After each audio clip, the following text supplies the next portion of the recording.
Voilà, je me permets de vous introduire. Merci à toutes et tous d'être connectés ce matin pour cette rencontre du Club des collectivités locales pour l'ESS en région Grand Est. Je vais là tout de suite pas aller beaucoup plus loin pour l'accueil. Je vais laisser la parole à Arnaud Magloire, maire de Sainte-Savine et membre du bureau du RTES, et à Virginie Bettelly, directrice adjointe de la CRES Grand Est pour le mot d'accueil. Arnaud, je t'en prie pour quelques mots sur le RTES. Oui, et ben, bonjour à toutes et à tous. Donc, Arnaud Magloire, comme rappelé, maire de Sainte-Savine, donc une commune de l'agglomération troyenne en Grand Est, voilà.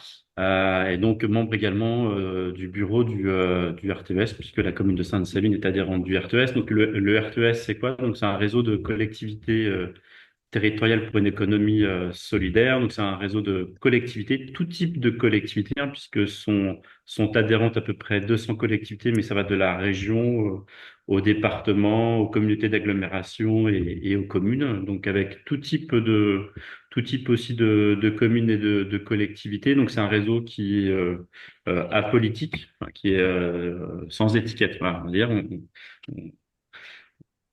On a un réseau voilà, de collectivités, en tout cas, qui partagent la défense, en tout cas des politiques publiques à destination des structures de l'ESS, en tout cas qui, dans leur politique publique, trouvent que les structures de l'économie sociale et solidaire ont une vraie place et une vraie plus-value.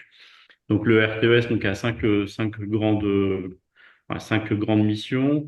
Donc à la fois de faire connaître les politiques et actions des adhérents. Donc on verra par la suite, hein, il y a un certain nombre de petits documents qui sont produits et qui montrent par l'exemple ce qu'une collectivité peut faire voilà, sur un certain nombre de champs d'action.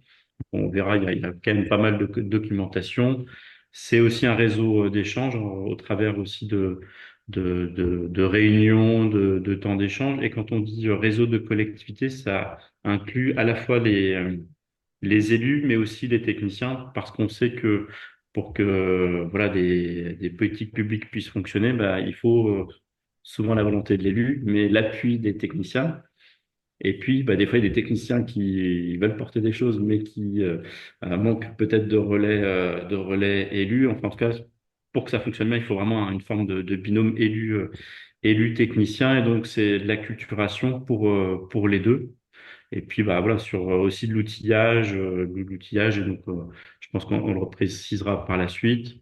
On a aussi une mission de plaidoyer. Donc là, en l'occurrence, ça tombe bien. On n'en fera pas le détail aujourd'hui, mais notamment, bah, par exemple, les annonces gouvernementales qui sont, voilà, qui présentent un coup de rabot assez important à destination des acteurs de l'ESS. En tout cas, bah, voilà, le réseau porte un plaidoyer sur cette thématique et pour défendre bah, les structures de l'ESS, mais notamment les politiques publiques portées par les collectivités sur l'économie sociale et solidaire.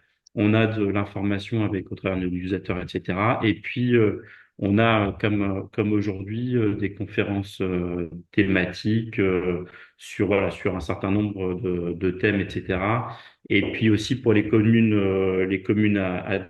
adhérentes, enfin les collectivités adhérentes, plus ou moins, euh, plutôt, pardon, on a aussi de la ressource au travers des techniciens du RTES, notamment, voilà, on a aussi, c'était le cas souvent, notamment sur tout ce qui était SIC, etc., avec un juriste, notamment dans l'équipe. En tout cas, le RTES aussi des collaborateurs, même si c'est une petite structure, mais des personnes ouais, qui regardent leur vision sur l'ensemble des territoires peuvent apporter des éclairages voilà, à destination des collectivités.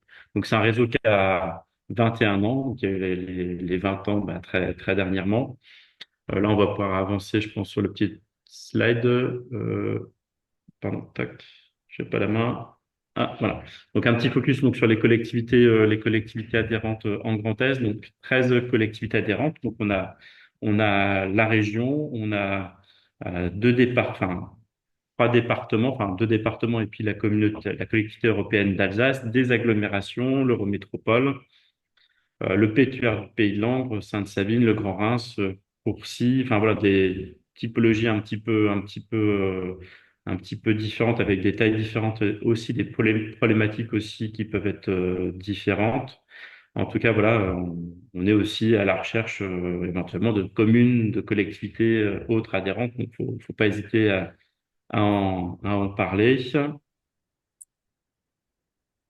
Donc, ce que j'avais évoqué précédemment, donc c'est voilà toute la documentation qui est produite par le RTES, donc avec des guides de repères thématiques, des fiches thématiques. Il y avait aussi des choses qui avaient été, alors je parle là côté élu, qui avaient été assez intéressantes, notamment lors des campagnes à la fois municipales, pour certains départementales et régionales, des kits.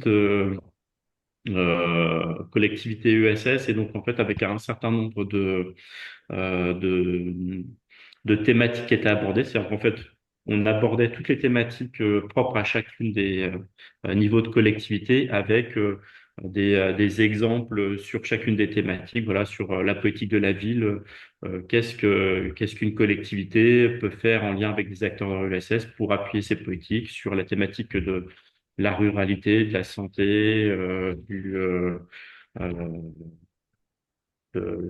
qu'est-ce que j'ai dit, l'agriculture, sur tout ce qui peut être aussi accompagnement des structures associatives, ben voilà, sur tout le champ et toutes les thématiques.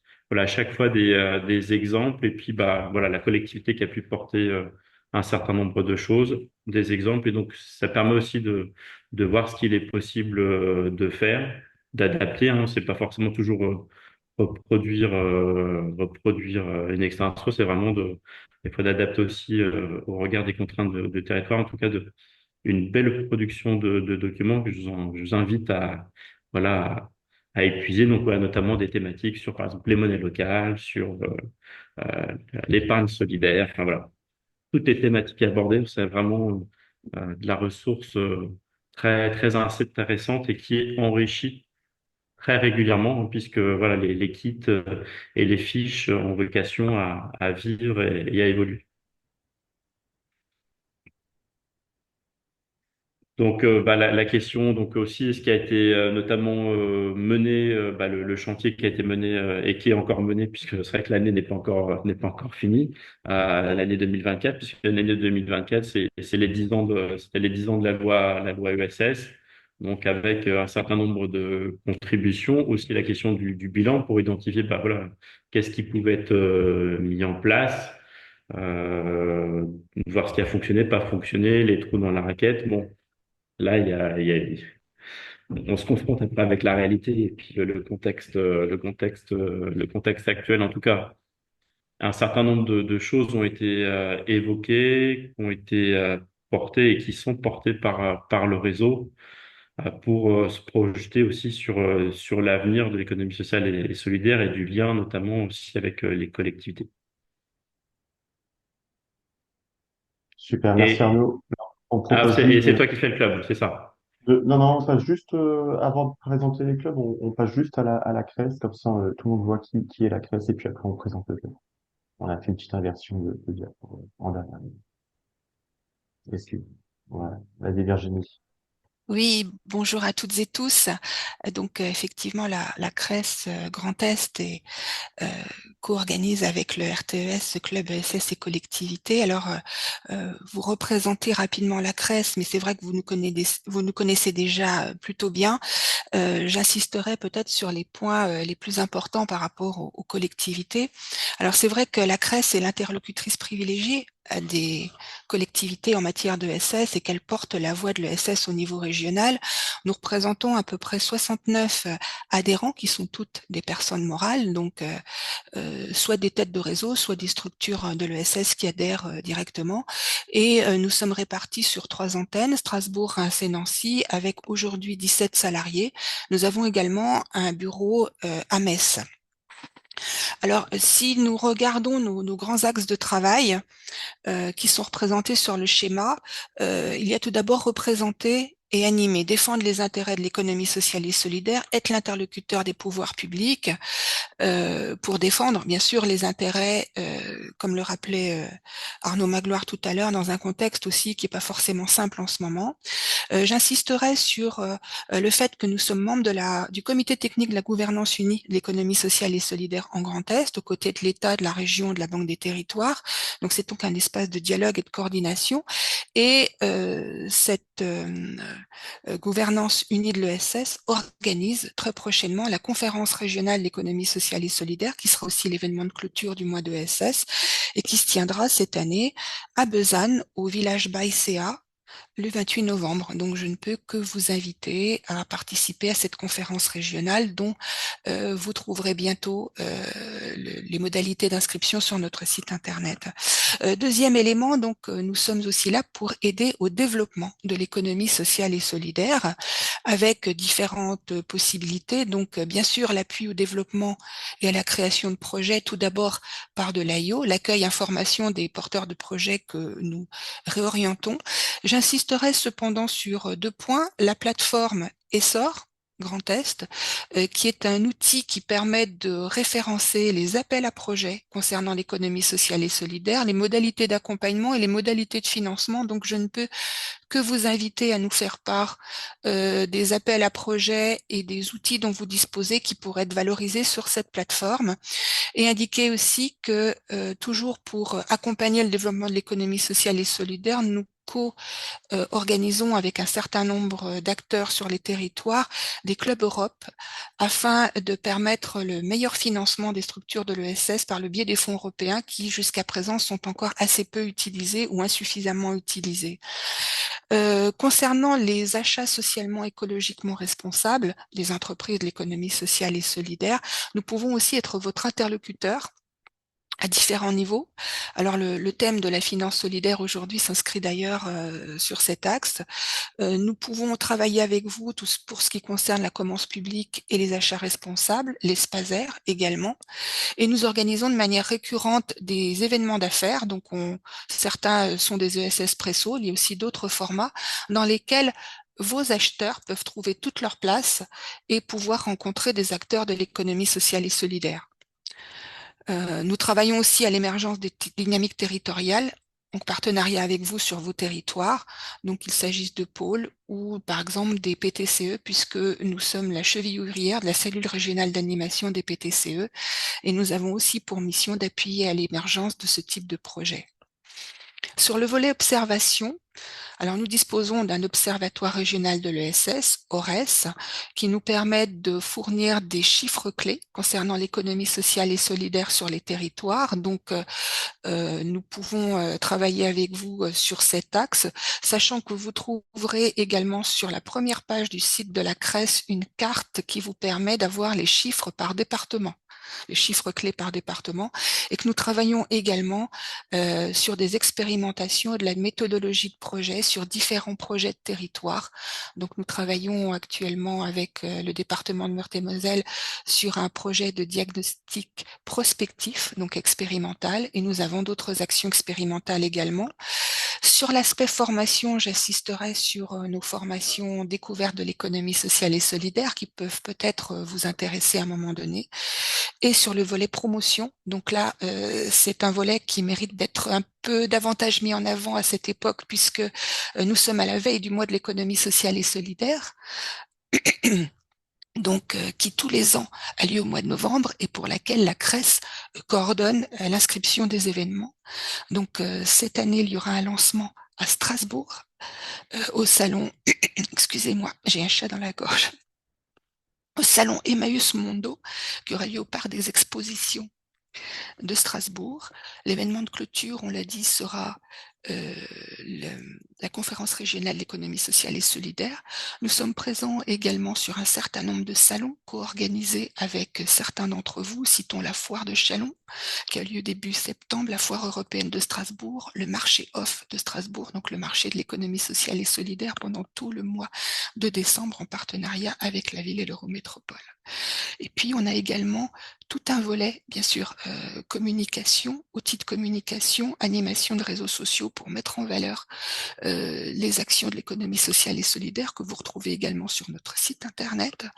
Et nous avons tout un volet de sensibilisation des jeunes à l'économie sociale et solidaire avec un réseau d'ambassadeurs, et certains d'entre vous, certaines collectivités ont fait le choix d'avoir des ambassadeurs de l'ESS dans leur rang. Pour terminer, donc, vous voyez sur l'écran, il y a un certain nombre de sites internet qui sont mis en avant. Donc, le site principal de la CRES en premier lieu, sur lequel vous pouvez également vous inscrire à notre newsletter en première page, et sur lequel vous trouverez des informations, des événements concernant l'économie sociale et solidaire. Le site Acheter responsable Grand Est, sur lequel vous trouvez une base d'acteurs de l'économie sociale et solidaire qui vendent des biens et des services, ainsi qu'un certain nombre d'informations. Et puis donc le site du DLA Grand Est, qui est co-animé par la CRES, et la plateforme Essor dont nous venons de parler.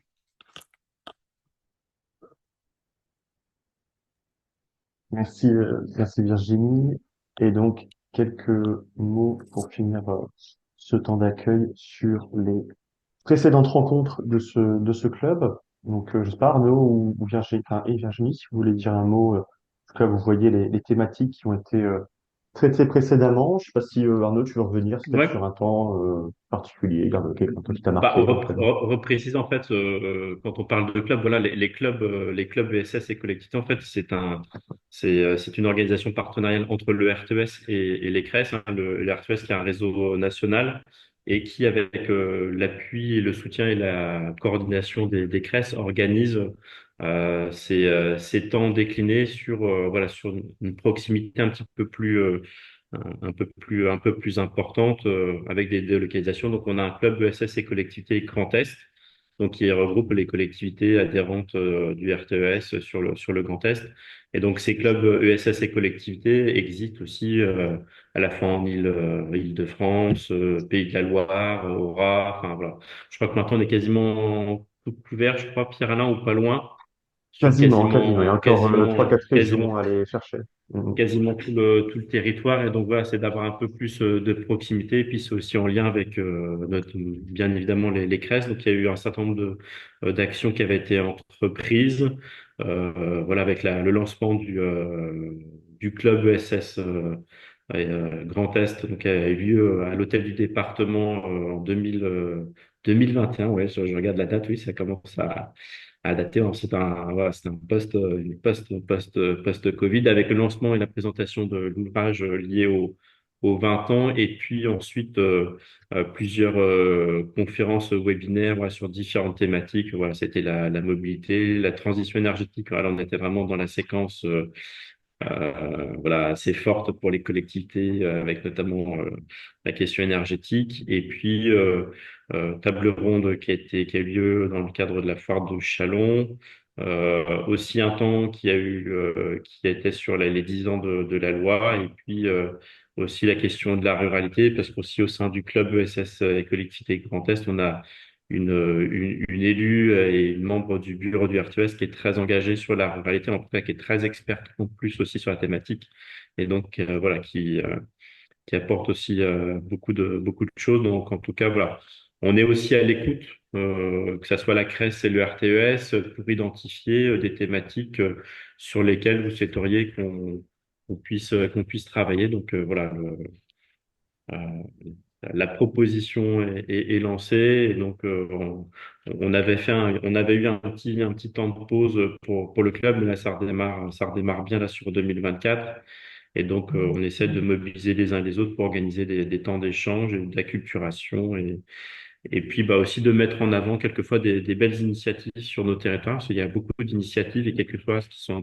peu méconnues et dans le cadre aussi du club et des publications du RTS, c'est aussi l'occasion de mettre en avant l'initiative de collectivité avec des acteurs de l'ESF.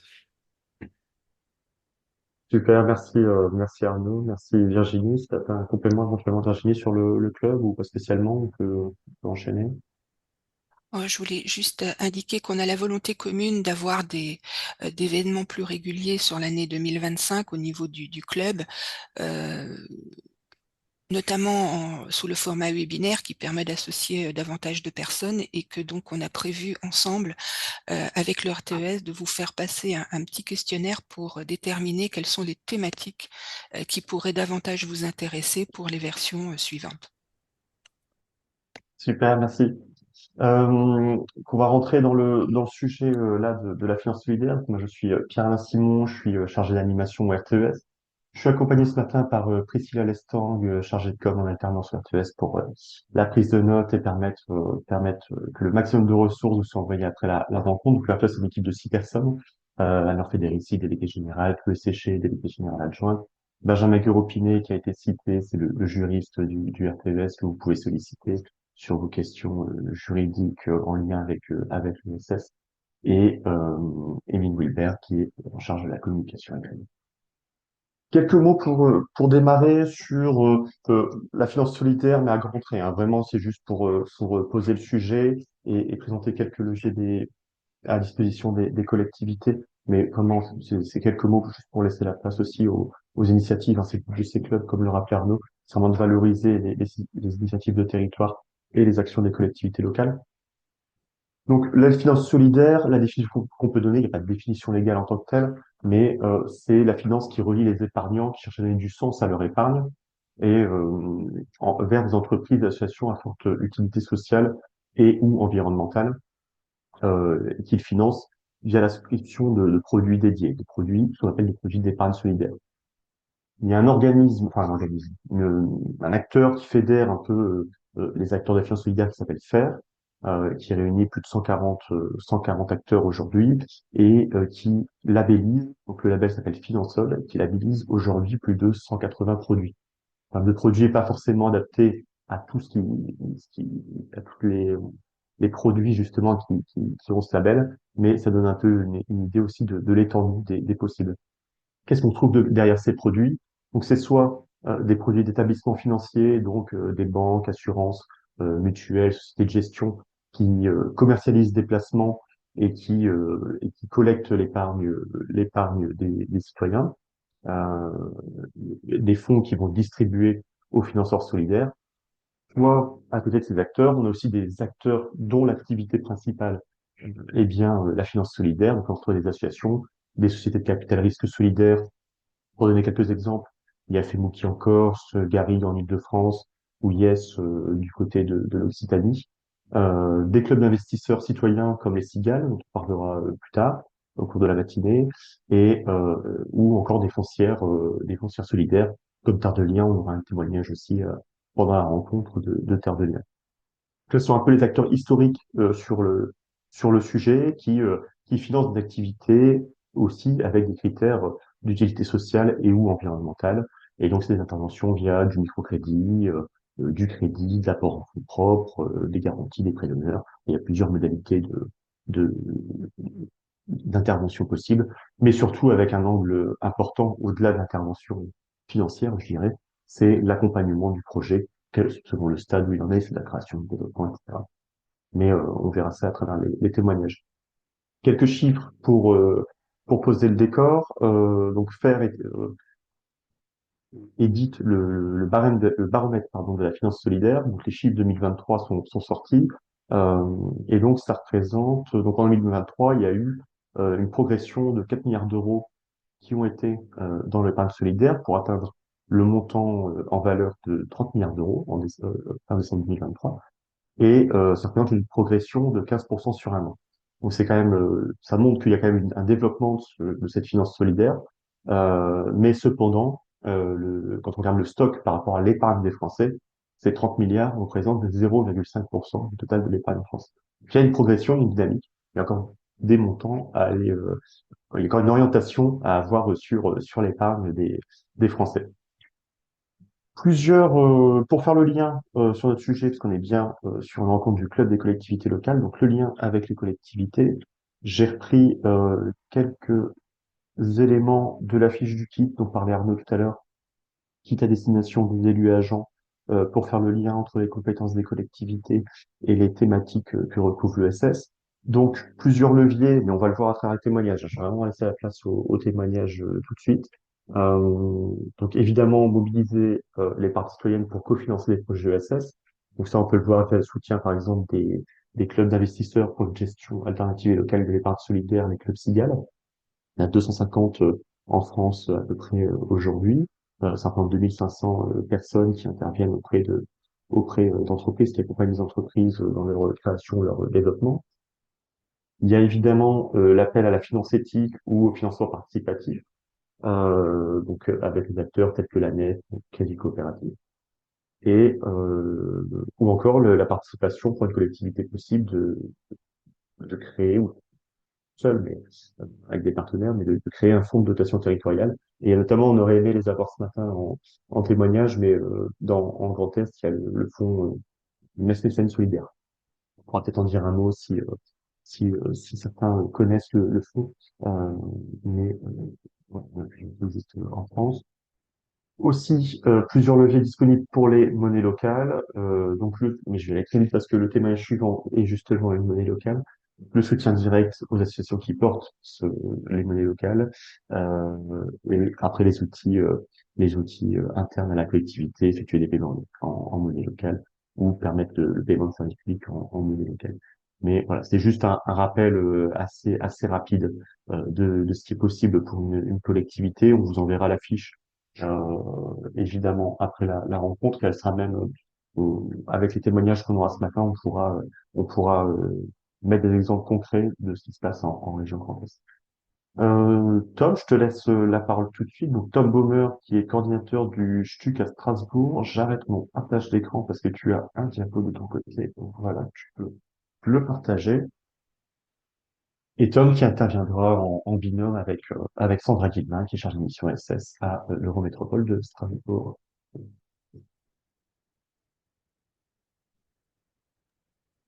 Yes. Bonjour à tous et à toutes. Est-ce que vous voyez mon écran? Il devrait Ça a l'air arriver d'une bien. minute à Ouais. l'autre. Oui. Ouais, ouais. Si tu peux juste O- mettre en plein écran, ça va parfait.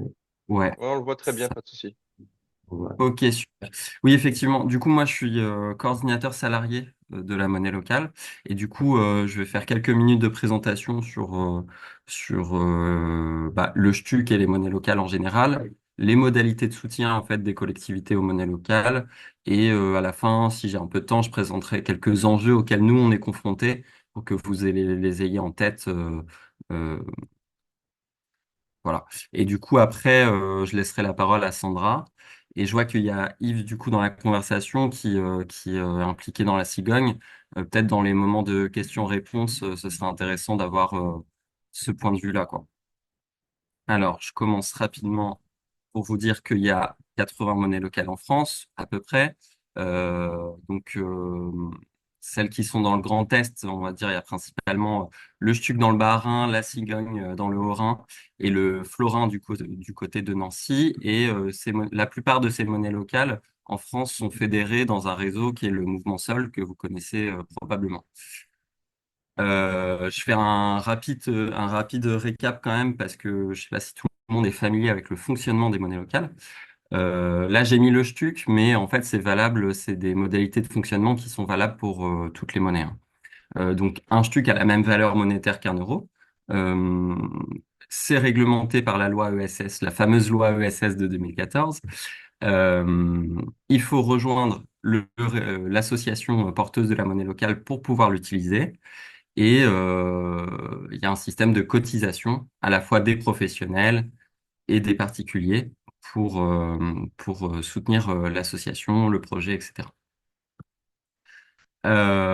C'est évidemment un outil économique, puisque le principe, c'est d'avoir un réseau d'acteurs économiques qui inclut à la fois des particuliers, des professionnels, comme je l'ai dit, mais aussi des collectivités, qui sont des acteurs économiques importants sur le territoire.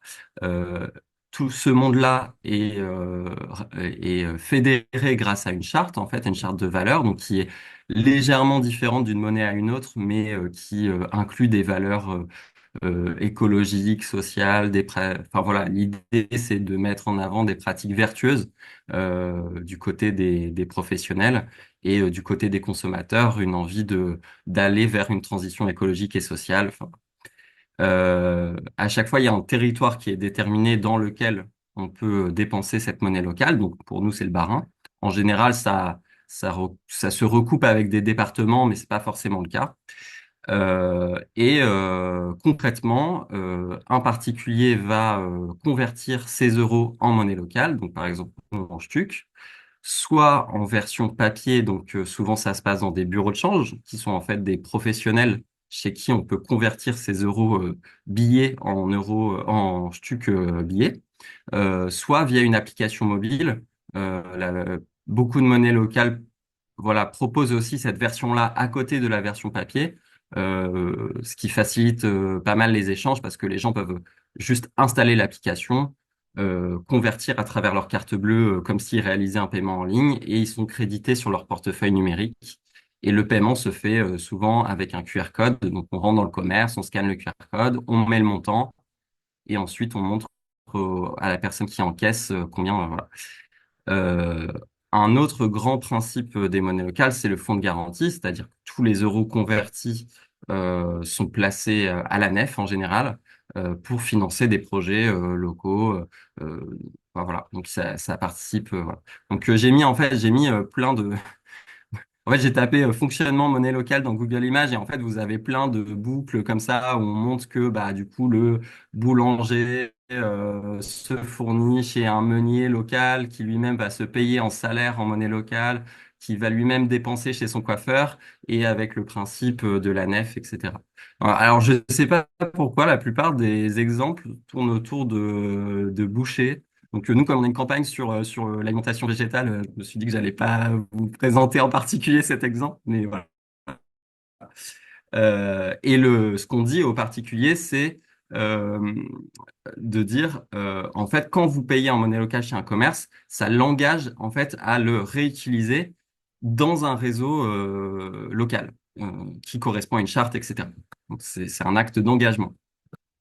Mais en fait, c'est pas juste un levier économique, ça provoque plein de choses, les monnaies locales. Alors, je vais pas faire la totalité des externalités positives des monnaies locales. Il y a un rapport qui existe, qui est une étude en fait de l'impact social des monnaies locales que vous trouverez sur le site du Mouvement Sol, qui explique très bien ça. La photo que j'ai mise là, c'est un récapitulatif. Donc, vous voyez les grosses catégories. Nouvel espace de citoyenneté avec des enjeux de démocratie, parce que voilà, on fait un travail d'éducation populaire sur ces enjeux-là. Forcément de la solidarité, de l'entraide entre tout ce petit monde qui participe à la monnaie locale, des enjeux écologiques, parce qu'on met en avant des pratiques vertueuses, des dynamiques territoriales qui vont peut-être particulièrement vous intéresser en tant que collectivité, et je l'ai déjà dit, des choses positives autour du monde économique. Nous, on existe depuis 2014 et en fait, depuis 3 ans, voilà, il y a une nouvelle équipe salariée, donc on est deux, notamment grâce au soutien en fait de la ville et de l'Eurométropole de Strasbourg et aussi de la région Grand Est. Euh, pour rentrer dans le vif du sujet, là, je vais être assez rapide parce qu'en fait, Sandra pourra vraiment compléter. Euh, Ce qui est intéressant pour une collectivité, c'est que voilà, on va s'attaquer aux commerces de proximité qui ont besoin particulièrement en ce moment de soutien. Je vais y revenir. Et je parle bien de commerce de proximité parce que là, du coup, on a beaucoup parlé de l'économie sociale et solidaire. Mais en fait, nous, on travaille beaucoup avec des artisans, des entrepreneurs.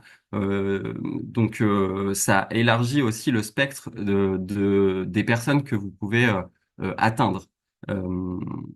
Euh, et voilà, bon, les pratiques vertueuses évidemment, et le fait que bah, nous, on est en relation directe avec tout un panel d'acteurs que vous avez peut-être plus du mal à identifier parce que bah, ils sont isolés, parce qu'ils sont en cours de création, etc. Et là, à travers les monnaies locales, en fait, vous pouvez voilà, vous mettre en réseau avec ces personnes qui sont importantes pour la vie du territoire, puisque en général, même s'ils sont pas avec un statut juridique qui les inclut dans l'ESS.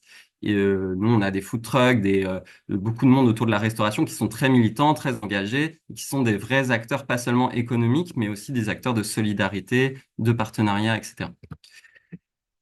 Pour les modalités de soutien, j'ai essayé de catégoriser, mais bon, c'est pas du tout une typologie, comment dire, officielle. Voilà, c'est une proposition. Euh, j'ai d'abord mis en avant les soutiens que je qualifierais plus de symboliques parce que l'enjeu est moins de faire circuler la monnaie que de montrer qu'il y a un intérêt à faire circuler cette monnaie. Sandra parlera du fait que bah, pour une collectivité de passer de subventionneur à membre cotisant de l'association, ça change quand même pas mal la donne pour une monnaie locale en termes de voilà de participation à la vie de l'association.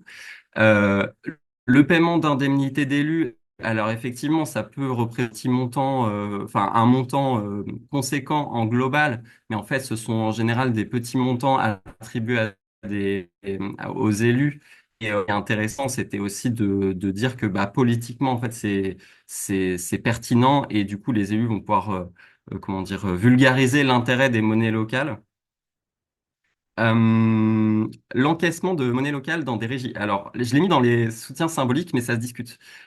Si on parle de musée, ce n'est pas un achat du quotidien, aller au musée.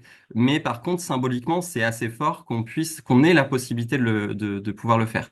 Par contre, si on parle par exemple des piscines, bah là, ça revient plus à comment dire, c'est pas des achats du quotidien, mais voilà, c'est quelque chose de peut-être plus régulier et qui peut donner lieu à des montants intéressants. Bien sûr, il y a de soutien en termes de communication, d'aide logistique, voilà, quand on organise des événements, des choses comme ça. Donc ça, c'est des choses intéressantes que vous pouvez apporter. Après, sur des choses plus significatives économiquement, il y a évidemment le fait que la collectivité sort des sous, soit sous forme de subvention, soit sous forme de prestations, parce que vous faites appel à des entreprises pour plein de choses. Et dans ce cas-là, en fait, nous, on trouve vraiment intéressant que ça se fasse en monnaie locale pour que ça soit une économie qui reste dans le territoire et qu'il y ait toutes ces externalités positives que j'ai présentées juste avant. Il y a plein d'exemples aussi d'aides économiques qui ont été faites en monnaie locale. On l'a vu pendant le Covid. Ces exemples-là, vous allez, je le dis tout de suite, vous allez pouvoir les retrouver sur le site du Mouvement Sol. En fait, il y a un onglet collectivité sur lequel il y a vraiment tous les exemples précis de liens entre collectivité et monnaie locale.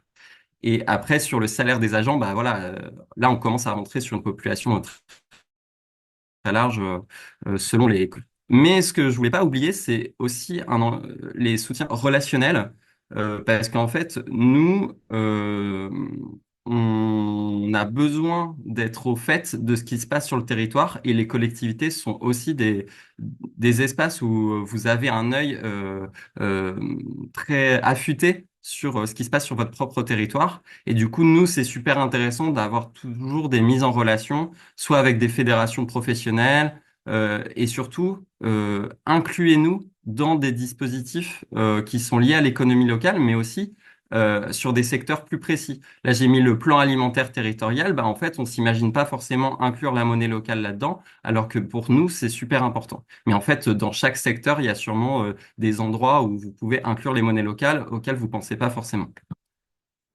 Je finis rapidement sur nous, les enjeux. Bah, le contexte économique est super compliqué, à la fois du côté des particuliers, parce que bah, l'inflation, enfin voilà, il y a des baisses d'aides sociales, etc. Donc en fait, ça va être difficile de mobiliser des habitants pour participer à une coopération au sein d'une monnaie locale. Mais du côté des professionnels, bah, ils sont atteints par la montée de l'énergie. Et voilà. Et il y a aussi les baisses de subventions qui sont attribuées aux associations enfin voilà, vous l'avez mentionné juste avant et du coup, ça crée les gens se replient un peu sur eux-mêmes et comment on crée de la coopération en fait dans un contexte où tout le monde est en train de compter ses sous, c'est pas évident. En tant que monnaie locale, nous, on a un enjeu aussi à peut-être diversifier notre offre de valeur. Là où on est très expert autour des moyens de paiement, en fait, il va falloir peut-être aller vers de l'animation de communauté. euh, enfin voilà, peut-être diversifier un peu ce qu'on peut faire et ce qui peut donner lieu à d'autres formes juridiques. Alors les PTCE, c'est pas une forme juridique, mais c'est un label que vous connaissez bien. Mais voilà, ça pourrait être une orientation intéressante pour les monnaies locales, et je pense que les collectivités pourraient avoir un rôle à jouer par rapport à ça. Les deux derniers points, l'engagement bénévole dans une monnaie locale, c'est pas pareil que dans une association, on va dire, qui propose des activités très concrètes, pratiques. Raccrocher des gens à de l'événementiel, c'est plus simple, mais en fait, nous, on s'attaque à quelque chose de peut-être plus complexe. On a des difficultés, je pense, à associer un engagement bénévole parce que bah voilà, c'est pas évident, c'est le monde économique, c'est des pratiques, faut être un peu sérieux, un peu rigoureux, c'est un engagement souvent de long terme, etc. Et le dernier point, et si vous, dans les questions-réponses, je pourrais vous présenter quelques exemples, mais il y a un enjeu d'innover et de mettre en avant, comment dire, de recréer la nouveauté autour des monnaies locales qui a eu un grand élan il y a 10 ans. Les monnaies se sont lancées et en fait, on voit bien que la plupart des monnaies baissent un peu en intensité en termes de propositions, etc. Et qu'aujourd'hui, peut-être qu'on est à un stade où il faut voilà, renouveler le discours, le contexte autour de l'écologie a évolué. Enfin bref, ça c'est plus pour ouvrir la discussion à la fin. Voilà pour moi. Et je laisse la parole à Sandra. Merci. J'ai vu qu'il y avait une main qui se levait. Je ne sais pas si du coup il y a un temps de questions-réponses ou après, Pierre-Alain. Ouais, oui, à part si vraiment, Nicolas, ça concerne l'intervention de Tom, là, donc c'est une précision, mais sinon on aura un temps d'échange après, comme tu veux, Nicolas. Ok, ok. Vas-y, Sandra, écoute. Ok. Bon, voilà, je vais juste compléter du point de vue de la collectivité. Donc, nous, alors, moi, je travaille à la fois pour la ville de Strasbourg et pour l'Eurométropole, donc l'Eurométropole comprenant les 33 communes dont Strasbourg. Et je parle de ce distinguo parce que au démarrage, nous, c'est plus la ville de Strasbourg qui s'est engagée auprès de la monnaie locale. On a été présent avec la ville dès le démarrage, c'est-à-dire dès la mise en place, l'étude de besoins qui était dans le cadre d'une mesure micro-projet qu'on a aussi appelée mesure 423, qui est issue du Fonds social européen. Et donc, nous, on a été cofinanceurs de l'étude au départ et donc de toute la mise en place de la monnaie locale jusqu'à son lancement avec Pierre Rabhi à l'époque. Quand même, c'était bien. Par la suite, donc on a notre soutien, il a évolué. C'est intéressant de voir que on est passé alors d'un soutien financier et vraiment purement financier vers des conventions financières chaque année.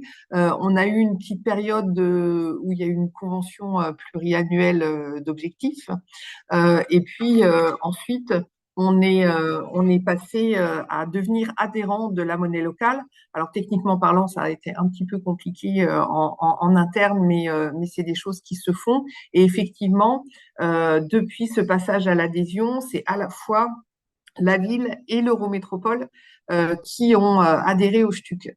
Il en résulte que notamment on a un élu, alors c'est pas, on a deux élus hein, en fait qui suivent la monnaie locale, l'élu en charge de l'ESS bien sûr, mais aussi notre élu en charge du commerce. C'est vrai qu'on a voulu tenter les aides économiques pendant la crise Covid et puis finalement on n'a pas voilà on n'a pas été on n'a pas su être assez réactif pour le mettre en place, mais c'est une idée effectivement qu'on a caressée. Et donc, un de ces élus, donc l'élu en charge du commerce, est présent dans un des cercles de gouvernance du STUC. Je crois que c'est le cercle d'orientation, hein, c'est ça, Tom? Voilà, et donc il participe concrètement, voilà, en tant qu'adjoint au commerce, aux remontées de terrain, mais aussi à la réflexion sur le développement du STUC, voir comment dépasser. Alors les difficultés de terrain, c'est une chose, mais aussi les difficultés en interne, puisque nous sommes une grosse collectivité, 7000 agents à peu près, et qui sont des agents à la fois ville et Eurométropole. Ce qui fait qu'il y a cette masse de salariés. Et pour mettre en place quelque chose en lien avec la collectivité, bah, voilà, c'est toujours un petit peu compliqué. Juste pour finir sur cette question d'adhésion, pour nous qui, notamment à l'ESS, sont vraiment respectueux des projets associatifs, le fait d'adhérer, c'est adhérer à un système de valeurs, c'est adhérer à des questions aussi d'éducation via l'éducation populaire, sur les questions de monnaie locale, et puis l'adhésion à un projet associatif qui nous convient. Après, je vous le disais, on est une grosse collectivité. C'est parfois difficile d'aller sur des sujets plus engageants et qui vont, enfin, voilà, qui sont pas dans les habitudes, notamment de la direction des finances, puisque moi, je peux être motivée tout ce que je veux à l'économie sociale et solidaire. Si j'arrive pas à travailler avec la direction des finances, c'est pas possible d'aller plus loin. Ça, il faut que les collectivités en soient conscientes et à la limite, ça pourrait presque être les directions des finances qui soient plus en lien avec les monnaies locales. Nous, moi, je me souviens notamment alors, on a eu toute une période où c'était pas très simple avec la direction des finances, parce que c'est plus les mêmes manières de travailler. C'est aussi une question de temps pour eux. Mettre en place des nouveaux systèmes, on va en parler tout de suite après, ça leur prend du temps et ils l'ont pas forcément. C'est pas vraiment forcément prévu dans leur charge de travail. Et tout ça, ça peut être des freins en interne, donc qu'on a dépassé au fur et à mesure. Et puis il y a une question de vocabulaire aussi, je crois. Je me souviens d'une réunion où Tom avait fait venir quelqu'un de l'ESCO, je me souviens plus de son nom, mais voilà, Dante de l'ESCO. C'est bien parce que Tom, il me fait des anti-sèches dans le chat. Et en fait, ce monsieur-là a su parler à notre direction des finances d'une manière avec un vocabulaire que moi je ne maîtrisais pas, qui fait que ça a réussi à les convaincre sur le fait de rendre possible. Et juste rendre possible, c'est quand même déjà quelque chose d'important en interne. Après, je terminerai là-dessus, et puis dans les questions-réponses, on verra ce que vous souhaitez aborder, sachant que moi, je ne devrais pas tarder à vous quitter, c'est l'aspect politique. Les monnaies locales sont quand même vues comme quelque chose de très idéologique, de très anti-capitaliste. Alors, certes, il y a un discours un peu anticapitaliste derrière les monnaies locales, mais c'est avant tout un outil technique au niveau du territoire. Et nous, généralement, dans les collectivités, quand même, ça déclenche des débats qui peuvent être parfois importants.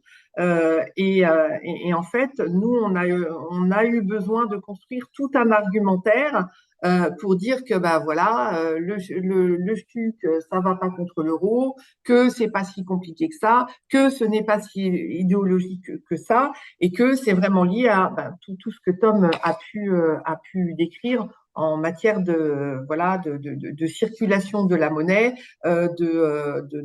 d'être dans les circuits courts, de réancrer notamment le commerce un peu plus dans la partie locale. Je terminerai avec cette anecdote. Sauf si Pierre-Alain me fait les gros yeux. Non, ça va. Quand je vous dis que les débats sont parfois idéologiques, ça m'est déjà arrivé, moi, en présentation technique, d'avoir une telle levée de bouclier que pendant un quart d'heure, les élus se sont écharpés sur la question de la monnaie locale, alors qu'à l'époque, il s'agissait d'une subvention de 5 000 euros et le président de l'Eurométropole, parce que là, c'est la seule fois où avant qu'on soit adhérent, où l'Eurométropole avait subventionné la monnaie locale et où le président de l'Eurométropole a fini par dire écoutez, on va peut-être arrêter au bout d'un quart d'heure de débat de parler de la monnaie locale parce qu'on a un petit dossier qui s'appelle Synerval qui nous attend et il s'agissait en fait de nos problèmes avec l'usine d'incinération et il y avait quelques millions qui étaient en jeu et donc mais c'est pour vous montrer les débats que ça peut susciter et la ferveur dans les débats auxquels il faut que les collectivités soient préparées, tant les techniciens que les élus, quand ils veulent travailler sur la monnaie locale, parce que c'est un cap qu'il faut savoir traiter et passer. Voilà. Merci Sandra et Tom pour les enjeux présentés à travers le STUC. Je vous propose de passer tout de suite la parole à Monsieur Caps qui fait des impératifs horaires euh, pour une présentation des actions du département en faveur de la finance solidaire. Monsieur Caps, Oui, merci beaucoup. Vous m'entendez bien? J'espère que tout très bien. est... Ouais, ouais. Bon, bah, écoutez, super. Bonjour à toutes et à tous. Je suis très heureux de vous retrouver ce matin. J'en profite d'ailleurs pour saluer Catherine Mangel, qui m'accompagne, responsable de l'ESS au département de Meurthe-et-Moselle.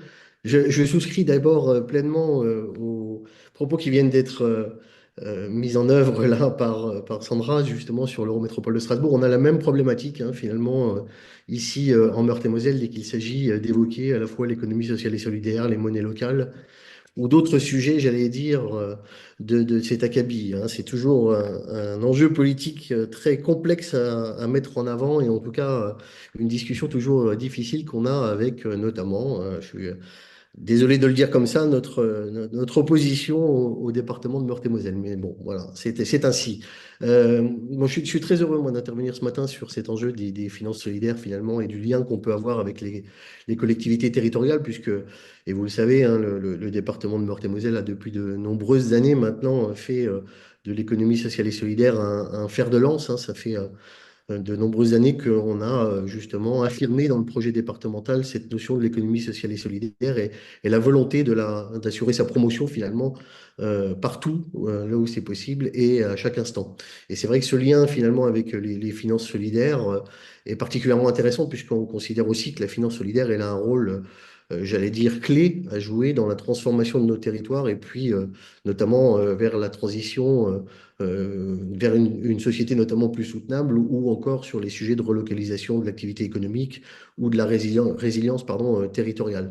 Si vous permettez peut-être en préambule, je voudrais peut-être vous indiquer aussi comment le département s'est organisé en matière d'économie sociale et solidaire pour justement faire le lien après avec les différents leviers que nous utilisons au titre des monnaies solidaires et de la finance solidaire.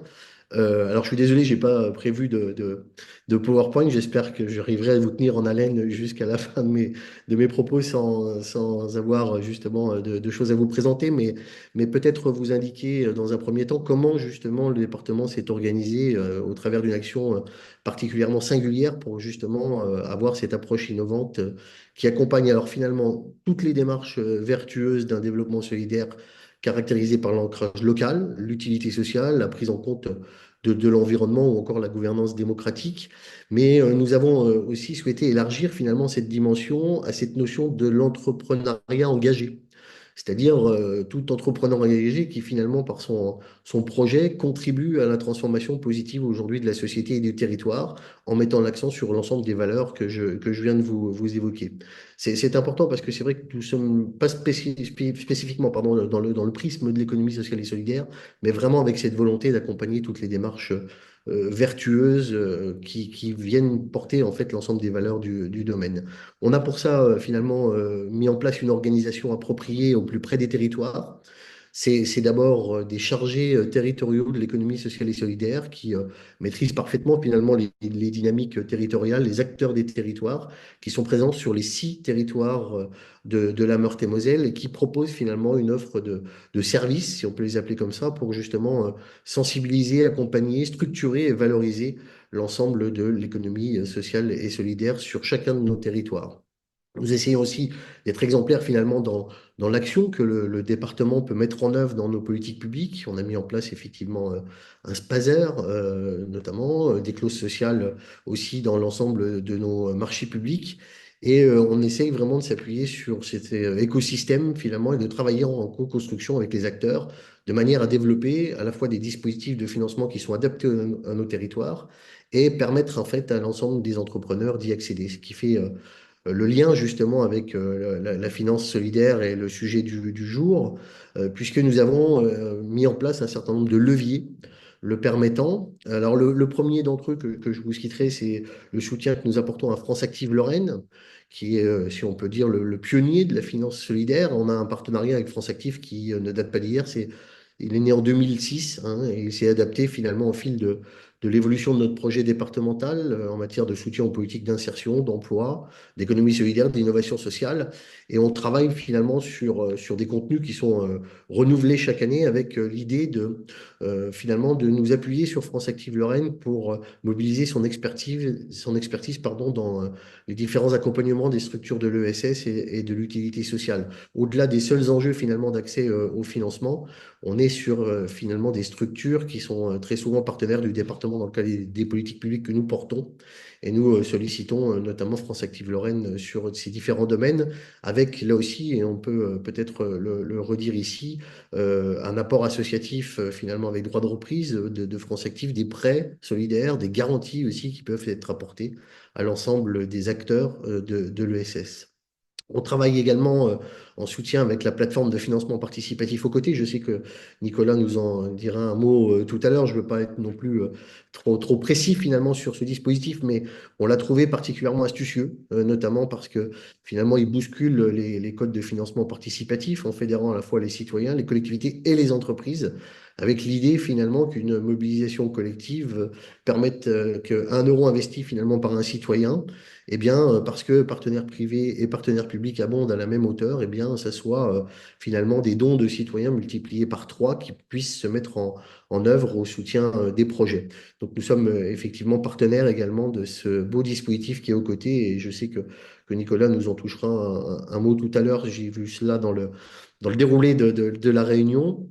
Vous dire aussi que le département adhère à la monnaie locale qui vient d'être évoquée, en l'occurrence le florin, justement depuis de nombreuses années maintenant, avec quelques autres collectivités, la commune de Jarville, de Vendœuvre, de Nancy, de Malzéville, qui se sont, j'allais dire, mobilisées également pour faire valoir cette adhésion à la monnaie locale. Vous avez tout à l'heure évoqué, je crois que c'est Pierre-Alain qui évoquait finalement l'intérêt, les enjeux finalement d'une monnaie locale sur un territoire. On est très clairement dans cette dynamique-là.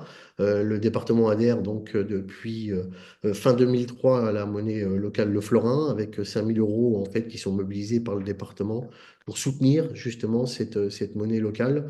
Et puis nous accueillons également le florin à l'échelle du département dans différentes manifestations. Ils seront d'ailleurs présents au village des solutions de demain.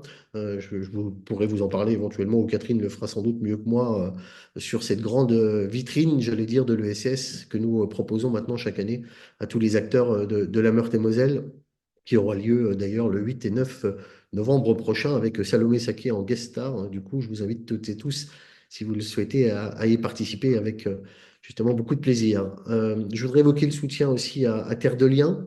euh, Finalement, qui sera d'ailleurs, je crois, là aussi évoqué tout à l'heure, puisqu'on voit bien là aussi que les collectivités sont également, elles aussi, confrontées aux problématiques foncières, qu'il s'agisse de politiques qui soient liées à l'emploi, à l'énergie, à la protection des sols, à l'eau, à la biodiversité. On soutient cet acteur depuis une quinzaine d'années maintenant, avec justement un partenariat qui a été mis en place pour favoriser l'installation de personnes qui sont éloignées de l'emploi sur du foncier, pour y développer notamment une agriculture bio. C'est finalement un partenariat qui s'inscrit dans la charte départementale agricole et qui est doté d'un soutien de près de 15 000 euros auprès de ce partenaire. Et puis, j'en terminerai là, nous favorisons et valorisons aussi, prescrivons un certain nombre de financeurs solidaires et d'outils. On a parlé des cigales, on en reparlera sans doute également après, mais là aussi, certaines d'ailleurs seront présentes au village des solutions de demain, mais les cigales sont particulièrement ancrées en Meurthe-et-Moselle. Je crois d'ailleurs que la densité des clubs est la plus élevée en Meurthe-et-Moselle de la région Grand Est. On a 5 cigales qui sont basées dans notre département sur les 12 clubs régionaux, avec là aussi cette ambition portée par le département de soutenir ces initiatives. Et puis, nous participons également à des fonds de dotation qui valorisent notamment celui porté par Flavien, une entreprise adaptée du Lunévillois, qui valorise vraiment aussi la création d'écosystèmes responsables, de proximité et plus vertueux. Donc, vous voyez, voilà, le panel un peu lancé à brûle pour point sur l'action du département en matière de finances solidaires, mais avec cette considération finalement qu'elle est un mécanisme qui permet vraiment à un citoyen d'orienter son épargne vers des financements d'entreprises, d'associations qui exercent des activités à forte utilité sociale ou environnementale et que nous souhaitons accompagner et soutenir de manière à justement augmenter la circulation de ces richesses sur nos territoires. Voilà ce que je pouvais vous dire sur l'action du département, en me mettant bien évidemment à votre service ou à toute réponse aux questions que vous pourrez vous poser, accompagné de Catherine, qui est très attentive. Ah, merci, Monsieur Callot. On peut prendre un petit temps là pour, on a la moitié de la réunion, on peut prendre un petit temps de questions. Alors même si Sandra est partie, on peut aussi prendre des questions, on lui transmettra ou peut-être y répondre en direct, ou je sais pas. Je sais pas, Virginie, s'il y a des questions dans le chat, j'ai pas regardé. Non, il n'y avait pas de questions Pas dans de le questions. chat. Tout à l'heure, il y avait Nicolas qui avait souhaité Nicolas, c'est poser vrai. une question. Mm. Bonjour. Euh, Bonjour à tous. C'était pour effectivement revenir sur les monnaies locales.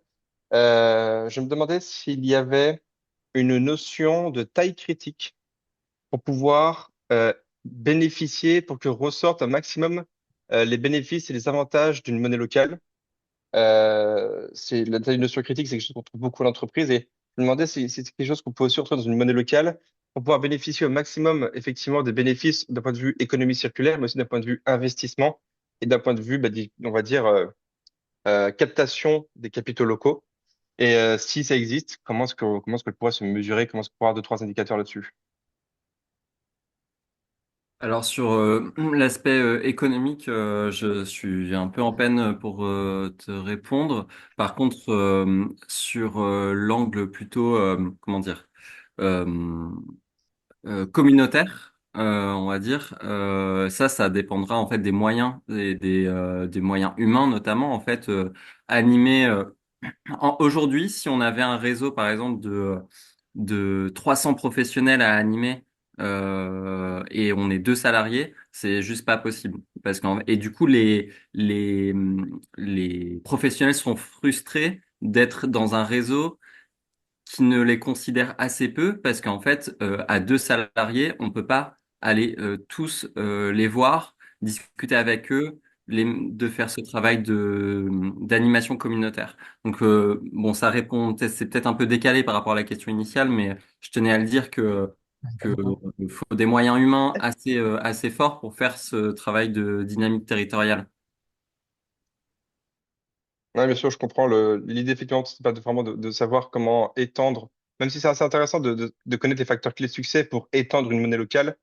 Moi, ce qui m'intéressait vraiment, c'est de savoir s'il existait, notamment par la théorie, euh, une notion où on dit, voilà, la monnaie locale sur un territoire précis avec tant de population, tant d'entreprises, il faudrait qu'elle atteigne tant de pourcents d'entreprises, tant de pourcents de la valeur de l'euro ici, pour pouvoir dire, voilà, là, elle est en train de dégager le maximum des effets positifs qu'elle peut entraîner pour l'économie locale. Et du coup, ça nous donnerait à nous un plan de route pour justement utiliser cet outil de DVECO de la meilleure manière possible, quoi. Merci. Je peux amener un élément de réponse si vous voulez bien. Voici en complément. En complément de ce qu'a apporté Tom, il y a une étude, j'essaierai de vous le retrouver, de vous le mettre dans le chat encore. Il y a une étude qui a été menée par une ancienne chercheuse sur différentes monnaies locales de différentes tailles, qui est très intéressante avec des indicateurs économiques justement. Donc ça peut certainement déjà en partie y répondre. Je vais répondre en même temps que Tom de la difficulté effectivement de mener un travail d'animation auprès d'un réseau de monnaie locale de professionnels avec des forces réduites de bénévoles ou de peu de salariés.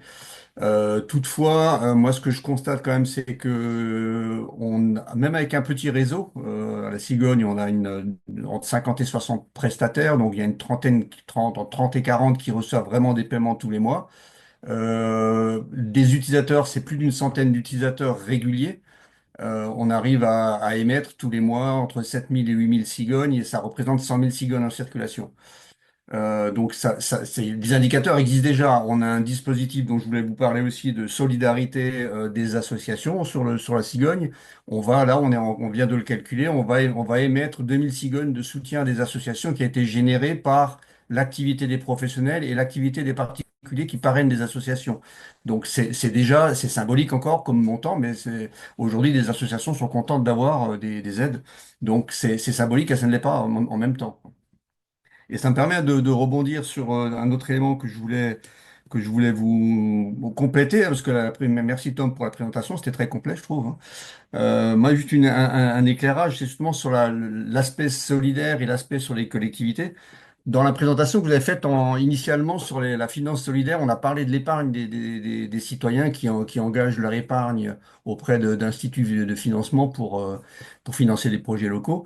Euh, Tom l'a dit, mais j'aimerais préciser, insister là-dessus. Utiliser une monnaie locale pour des citoyens, c'est de doubler l'effet, puisque en fait, il y a la partie épargne individuelle. Mais le fait d'utiliser une monnaie locale, comme c'est adossé à de l'euro et que les euros sont positionnés, comme l'a expliqué Tom, auprès de la nef, c'est exactement le même levier, c'est-à-dire que les citoyens ont la possibilité d'utiliser leur consommation quotidienne pour injecter de l'argent sur le territoire et financer des projets qui ont du sens. Donc, c'est un aspect de la finance solidaire des monnaies locales dont on parle pas assez à mon goût. Mais Tom l'a évoqué tout à l'heure, mais c'est très important aussi de voir ce volet-là. Et le dernier point en tant que par rapport aux collectivités, là je vais du coup, et j'espère ne pas trahir ses paroles, mais je vais reprendre les propos de Dante que Sandra a cité tout à l'heure. Donc Dante Messangiurgo, qui est un des fondateurs de la monnaie du Pays Basque. Et il disait, je trouve que ça a sa place ici, c'est que pour les collectivités, c'est important de comprendre qu'une monnaie locale est là pour renforcer ou articuler l'économie marchande de proximité, comme l'avait dit Tom tout à l'heure, l'économie sociale et solidaire et les politiques territoriales. Donc c'est vraiment un outil du territoire pour articuler toutes ces dynamiques-là, bien au-delà de l'ESS, hein, puisqu'on on est sur l'économie de proximité, donc tout type d'achat et les politiques territoriales, puisque c'est un outil à disposition des collectivités pour porter, comme l'a parlé Tom tout à l'heure, des projets alimentaires territoriaux ou autres, hein. Donc voilà, c'est un peu l'aspect qui est important de comprendre pour vous en tant que collectivité. Bon, j'aurai d'autres points, je ne veux pas tout trop monopoliser la parole, donc je passe.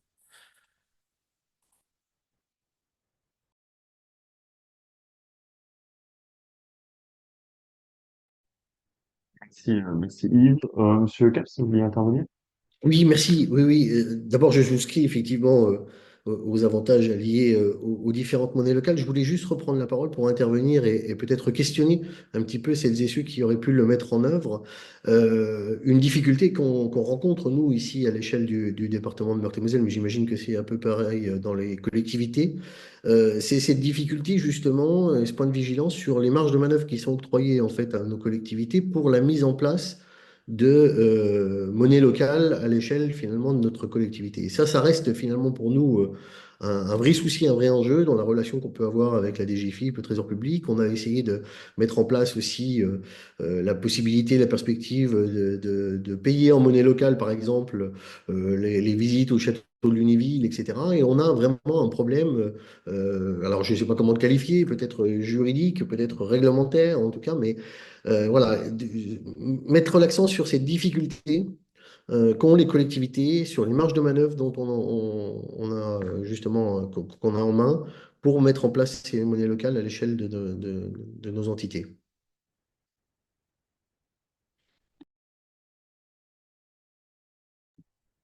Ouais, enfin, rebondis 2 secondes là-dessus.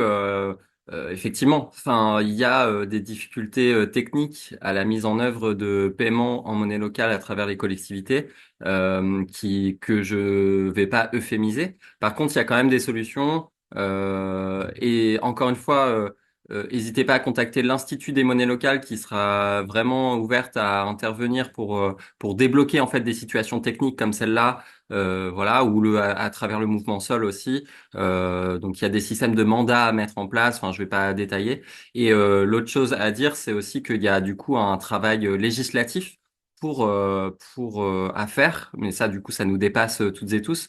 Mais du coup, il y a un collectif de parlementaires qui s'est créé à l'échelle du mouvement Sol pour justement porter ce plaidoyer-là et de dire faciliter les liens entre monnaie locale et collectivité parce que là, c'est un peu complexe, quoi. Mais pas impossible. Et il y a plein d'exemples, encore une fois, qui sont listés sur le site du Mouvement Sol qui montrent qu'il y a quand même des choses qui se font malgré tout.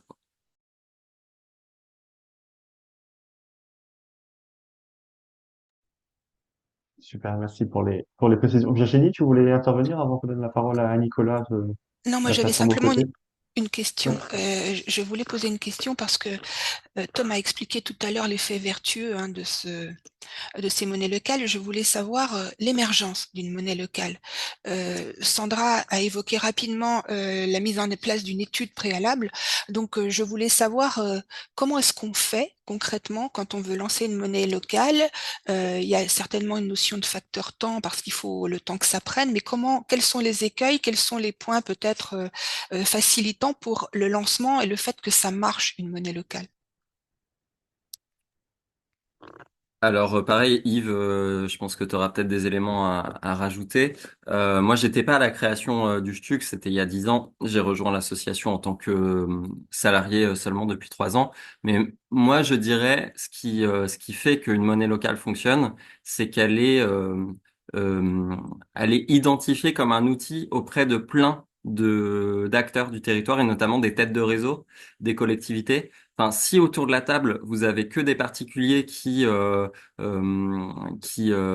qui sont intéressés par l'idée de faire émerger une monnaie locale, il faut très vite associer en fait des professionnels, la CRES. Je pense que c'est super important. Enfin voilà que en fait très vite les gens se rendent compte que c'est un outil à leur disposition et pas un truc extérieur qui va se greffer en fait à leur chose, mais en fait qui s'approprie pas tellement parce que en fait c'est un moyen de paiement. Ok, super. Je peux prendre les tickets restaurants, je peux prendre le STUC, super, mais qu'ils aient vraiment le sentiment de participer à un réseau qui porte beaucoup de valeurs et qui apporte autre chose que le simple moyen de paiement. C'est-à-dire un réseau communautaire de l'entraide, de la solidarité, un moyen de co-construire des choses ensemble. Nous, on a des événements qui ont été portés par les acteurs eux-mêmes que nous, on a organisé juste en termes de coordination, mais qui est vraiment porté par les professionnels. Et ça, c'est vraiment ce qui fait la différence, je pense, entre une monnaie qui se fait approprier et une monnaie qui reste marginale, quoi. Super, merci pour les précisions. Et puis, on enverra aussi les liens vers les sites mentionnés du réseau Sol, du réseau et de l'Institut pardon, des monnaies.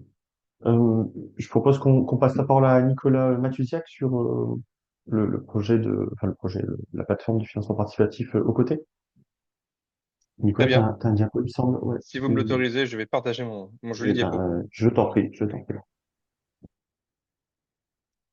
Alors, peux te mettre en plein écran, s'il te plaît, mon ami? Oui. Excellent. Donc, du coup, je vais évoquer avec vous la plateforme de financement participatif aux côtés. Et je vais commencer par parler, on va dire, du financement participatif de manière un peu générale. Le financement participatif, c'est une course contre la montre.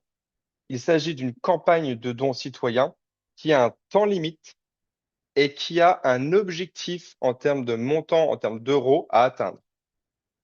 Si jamais le montant n'est pas atteint à la fin du temps limite, les dons sont remboursés au donateur.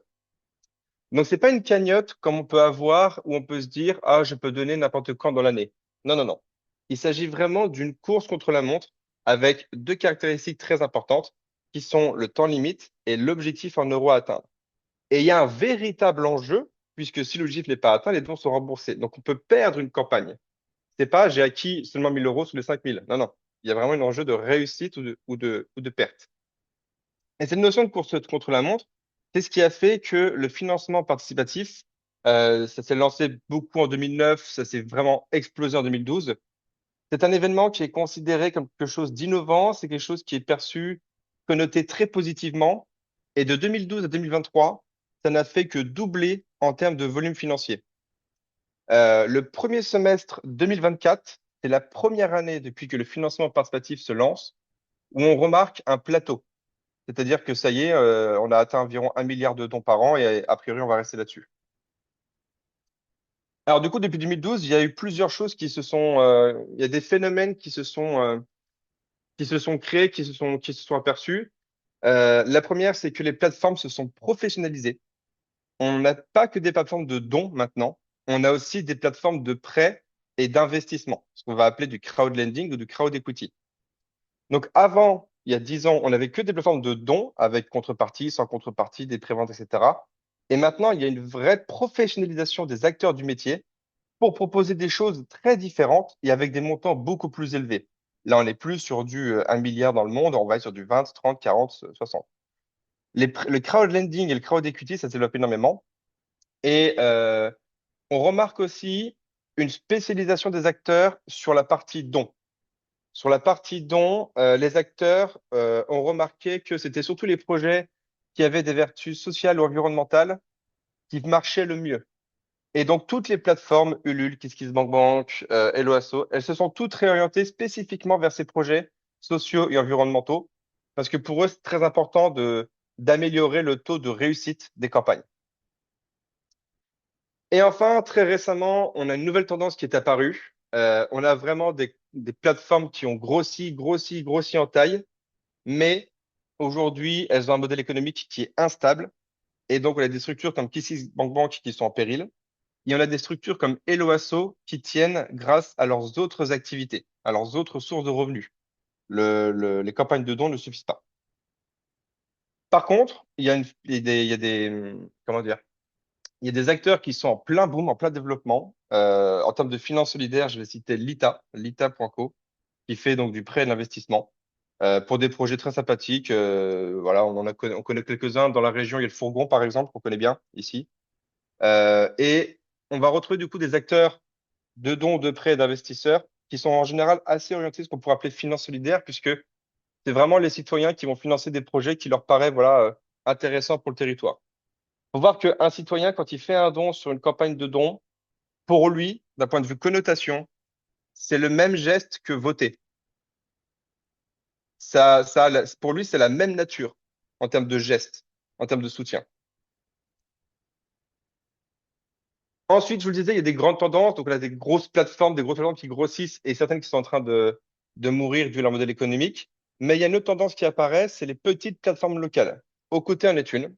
Au côté, c'est une plateforme locale qui est née il y a 5 ans en Alsace et il y a 2 ans en Lorraine, grâce au soutien au tout début du conseil départemental de Meurthe-et-Moselle, par la voix de Monsieur Caps et de Madame Mangel. Et au côté, a une particularité par rapport aux autres plateformes de dons qui existent. C'est unique en France. Quand un citoyen met 10 euros sur une campagne, on va avoir une collectivité publique qui va également mettre 10 euros et on va avoir une entreprise privée qui va également mettre 10 euros. Et donc, quand un citoyen met 10 euros dans un projet, le projet reçoit 30 euros. C'est l'effet de triple abondement.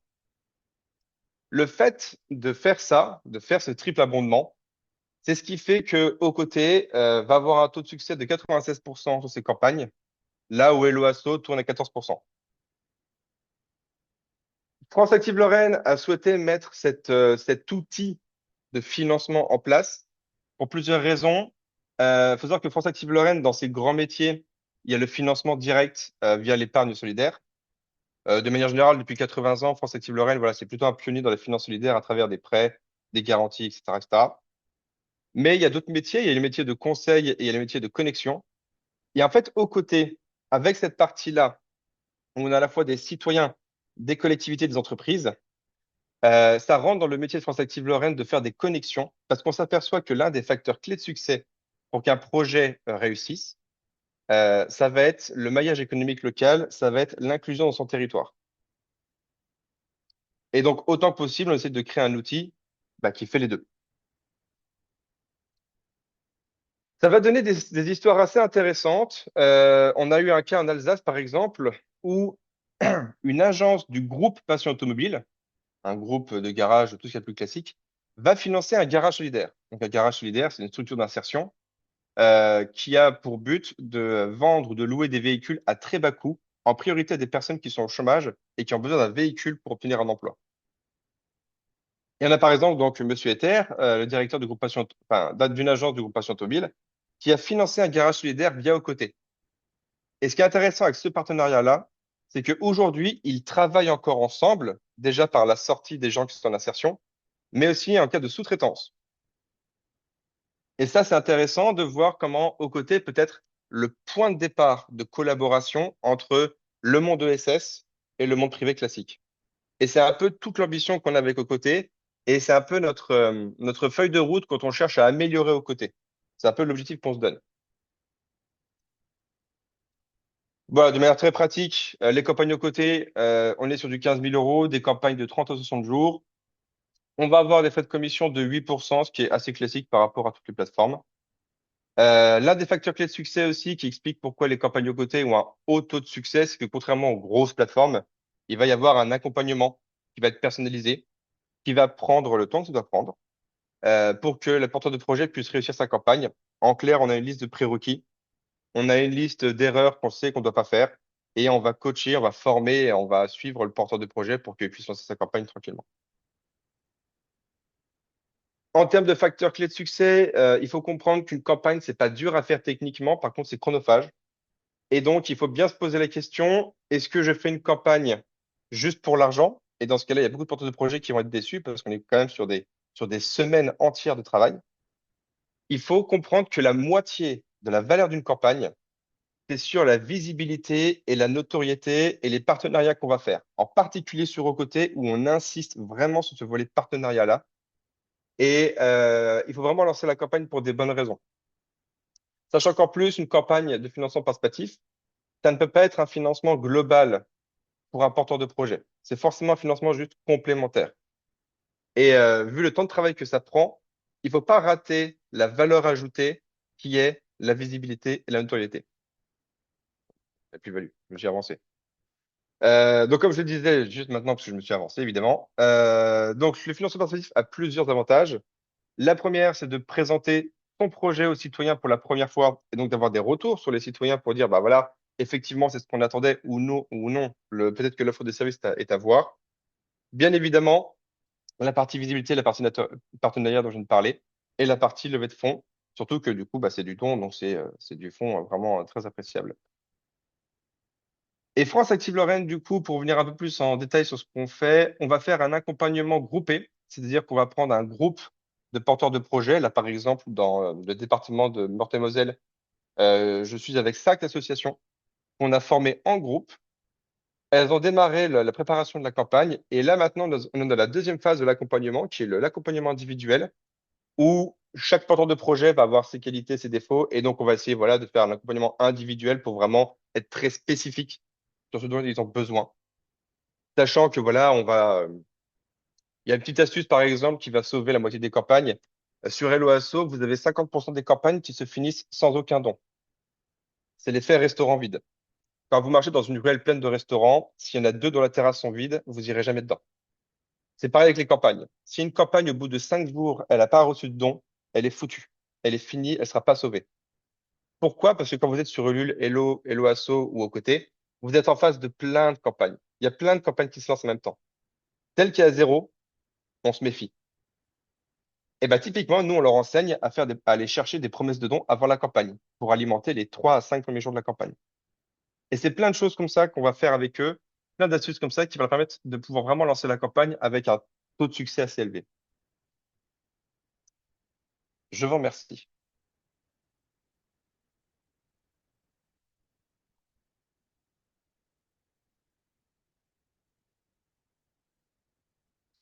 Je vais baisser là. Merci. Merci Nicolas pour cette présentation très complète et limpide. On a bien compris le mécanisme notamment d'abondement. On voit tout l'intérêt pour les projets et les territoires à participer à cette plateforme. Est-ce que tu aurais, tu as parlé du garage, là pour donner une idée un peu de ce qui peut être financé, un autre projet comme ça qui aura un impact fort sur un territoire, qui sera en campagne aujourd'hui ou qui a été financé récemment? J'en ai plusieurs. Je vais essayer d'en trouver un. Je vais te donner mon préféré, comme ça c'est mieux. Alors, j'ai un projet. Je vais prendre un projet en Meurthe-et-Moselle puisque là je suis un peu dessus au jour le jour. J'ai le projet Pas de panique 112.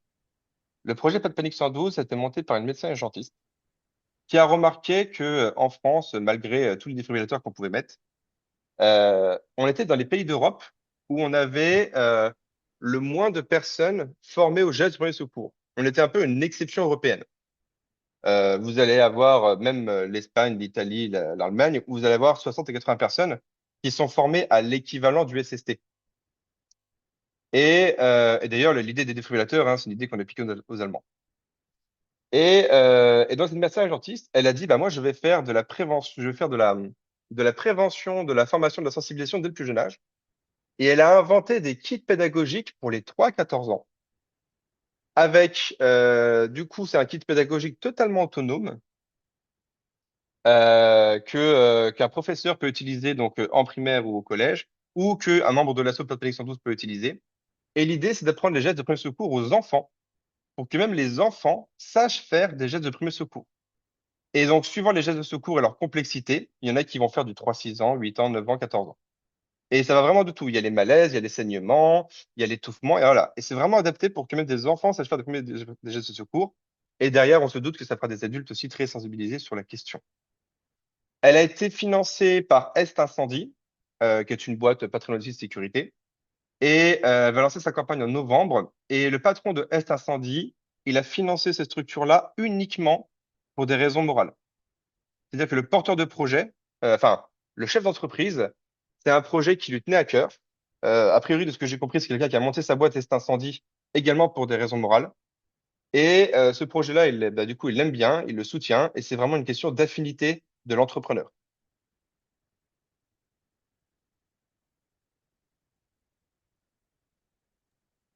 Si ça montre le panel assez large possible de projets qui peuvent être proposés sur la plateforme.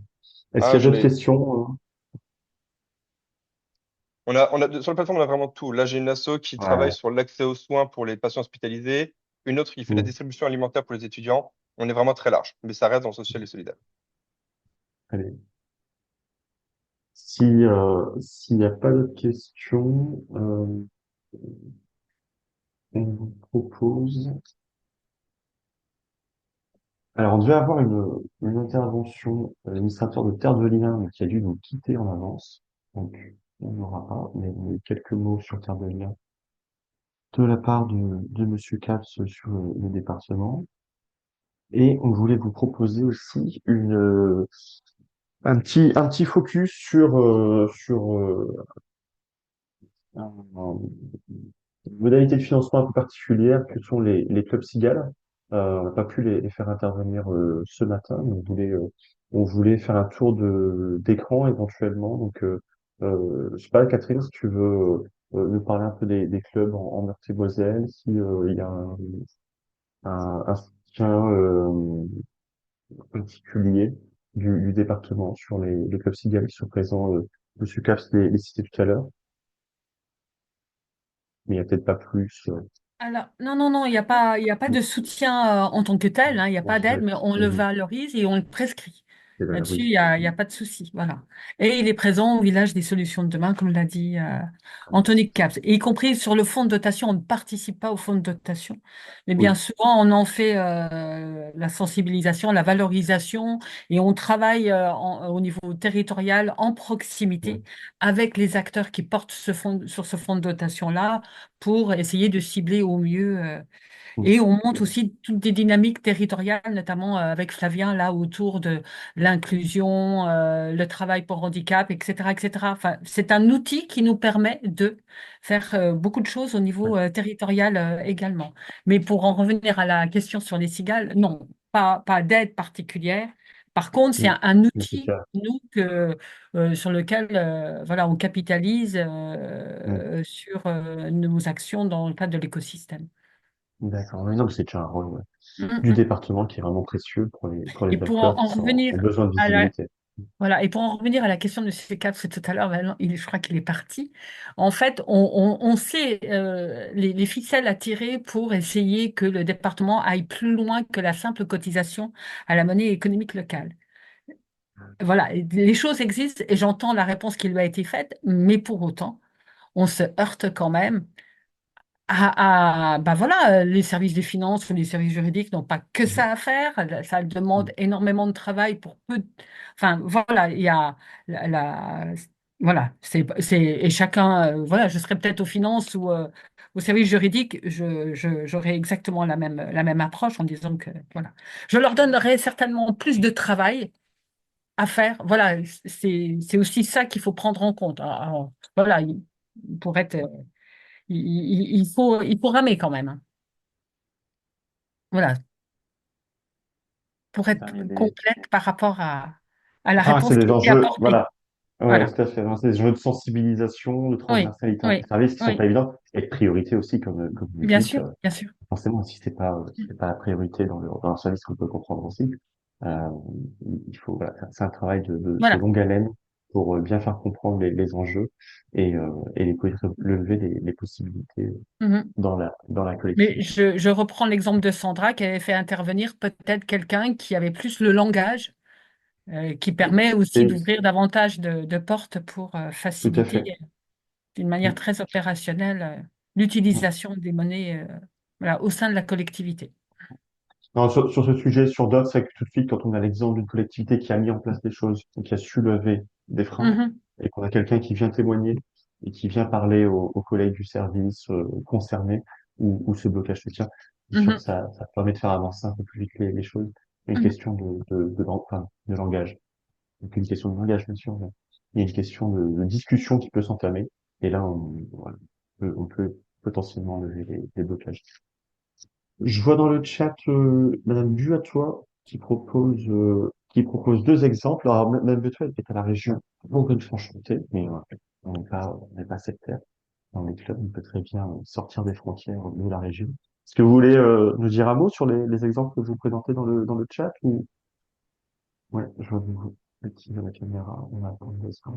Bonjour, est-ce que vous m'entendez? Bonjour. Oui. On vous entend très bien, oui. Alors, je suis pas sûre que la caméra marche. Non, la Du caméra coup, n'a oui, pas c'était l'air juste de. pour réagir. En fait, enfin, je trouve ça très très intéressant. On n'a pas l'exemple de mise en place, mais on réfléchit sur les outils effectivement participatifs. Ça fait partie des chantiers 2025, sans doute à mener, notamment avec la contraction des budgets des collectivités. Trouver d'autres formes de financement, parce que du coup, on a aussi un système, un dispositif d'accompagnement des territoires.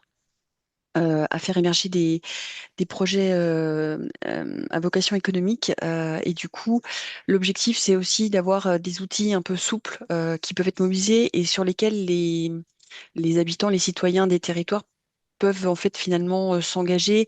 Ça permet d'ancrer les projets et finalement ça permet aussi de redynamiser le territoire local en créant des dynamiques. Du coup, on a un opérateur qui travaille pas mal sur sur de la recherche et développement autour de l'entrepreneuriat coopératif de territoire et qui est sur pour l'instant un fonds expérimental, un fonds d'impulsion. Voilà, donc je vous ai mis le lien. Ça reste voilà, au stade de la phase de recherche et développement. Il y a quand même des choses qui pourraient peut-être apporter voilà, à la réflexion.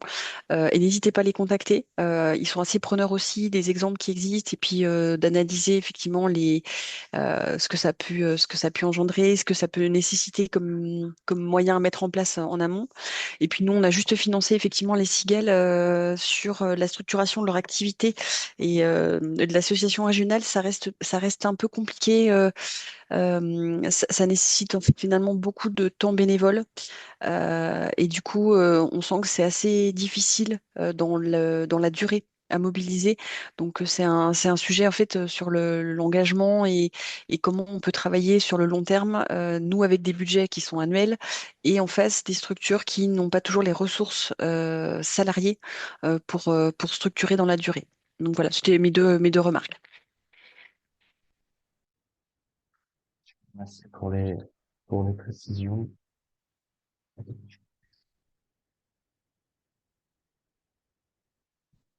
Et pour ces exemples, c'est d'une région, on avait proposé aussi à la région Grand Est éventuellement intervenir, mais ils n'étaient pas spécialement disponibles. Donc, ouais, c'est bien d'avoir le témoignage d'une région également. On a encore quelques minutes. Je sais pas s'il y a des questions. Je ne vais pas couper court. On peut aussi, voilà, donc même si Monsieur Caps ou Sandra Guillemin ont quitté la réunion, peut-être on pourra leur transmettre les questions. Donc n'hésitez pas. Mais sinon, enfin, Virginie, je sais pas si tu as des compléments, sinon, sinon on proposera les suites du club, hein, tout simplement. Non, non, pas à ce Oui, stade. ok. Ok, ok. Bah, on va vous présenter, mais on complétera, parce que de toute façon, il y a eu beaucoup de choses qui ont été mises dans le chat. Je reprends juste le document, pardon. Euh,